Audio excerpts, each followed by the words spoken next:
The name of unit is amines and the concept is define amines. Means what is the meaning of amines? The alkyl or aryl derivatives of ammonia in which 1, 2 or 3 hydrogen atom attached to nitrogen are replaced by alkyl or aryl group called amines. This is the formula or structure of ammonia having molecular formula NH3. This is the parent compound of amines and from ammonia the amines form. So we called the amines are the derivatives of ammonia. देखिए unit का नाम है amines और हमें for 1 marks इस तरह से definition पूछी जा सकती है डिफाइन अमाइंस। तो हमें यह इस तरह से आंसर लिखना है द अल्किल और अरिल डेरिवेटिव्स ऑफ अमोनिया। देखिए यह एक पेरेंट्स कंपाउंड है अमोनिया और अमोनिया से ही अमाइंस का फॉर्म होते हैं। जो जो अमाइंस प्रोड्यूस होते हैं वो उसका पेरेंट्स कंपाउंड अमोनिया है और अमोनिया से ही अमाइंस फॉर्म होते हैं और इसीलिए इन्हें डेरिवेटिव्स ऑफ अमोनिया कहा जाता है। अगर आपको पूछा जाए why amines are called derivatives of ammonia तो इसका रीज़न यह है कि जो अमाइंस है इसका पेरेंट्स कंपाउंड अमोनिया है और अमोनिया से ही अमाइंस प्रोड्यूस होता है और इसीलिए अमाइंस को डेरिवेटिव्स ऑफ अमोनिया कहा जाता है। यह इसका आंसर होगा। देन देखिए द अल्किल और अरिल डेरिवेटिव्स ऑफ अमोनिया।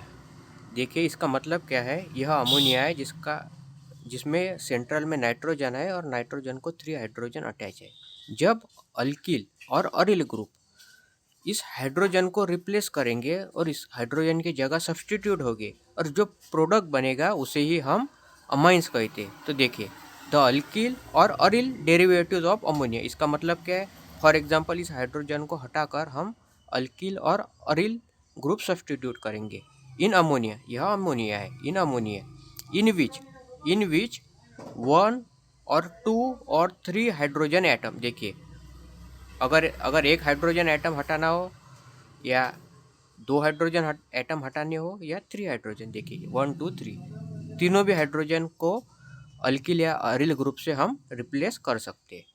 इसलिए यहाँ पर वर्ड यूज़ किया गया है 1 2 और 3 hydrogen atom attach to nitrogen. देखिए तीनों भी हाइड्रोजन नाइट्रोजन को अटैच है, इसलिए यहाँ पर वर्ड यूज़ किया गया है attach to nitrogen are replace by alkyl और अरिल ग्रुप।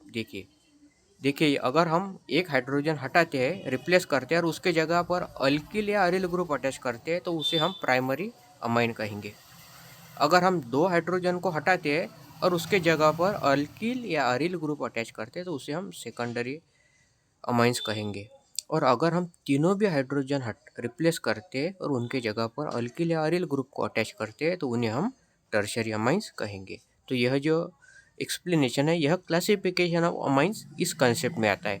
तो सिंपली अगर आपको पूछा जाए व्हाट इज अमाइंस तो आपको लिखना है amines are the derivatives of ammonia in which 1 और 2 और 3 hydrogen atom replace by alkyl और aryl group and the new compound form that is called as amines. यह इसकी डेफिनेशन होगी।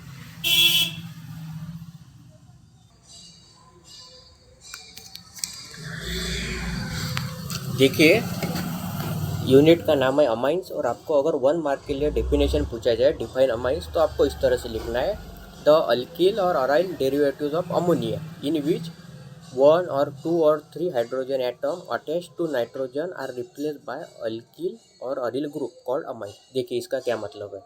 देखिए अमाइंस जो है इसका पेरेंट्स कंपाउंड अमोनिया है, अमोनिया से ही अमाइंस की प्रिपरेशन की जाती है, इसलिए अमाइंस का जो पेरेंट्स कंपाउंड है यह अमोनिया है।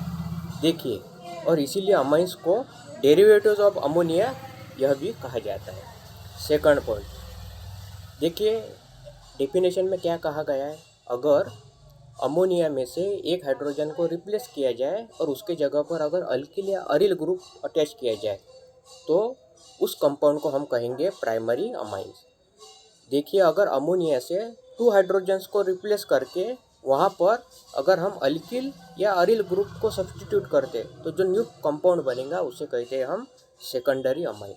और देखिए अगर नाइट्रो अमोनिया में से 3 हाइड्रोजन को हम रिप्लेस करते हैं और उसके जगह पर 3 अल्किल और अरिल ग्रुप को सब्सटीट्यूट करते हैं, तो न्यू कंपाउंड जो बनेगा उसे हम कहते हैं टर्शरी अमाइन।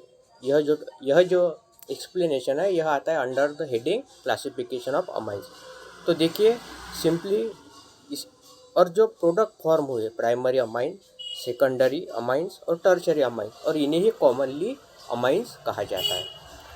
तो हम सिंपली क्या कहेंगे, from parents compound ammonia hydrogen atom that is 1 or 2 or 3 are replaced by alkyl or aryl group and the new compound form that is called as amines। यह इसका सिंपल डेफिनेशन होगा। आपको इस तरह से डेफिनेशन अगर लिखोगे तो आपको आउट ऑफ मार्क मिल जाएगा।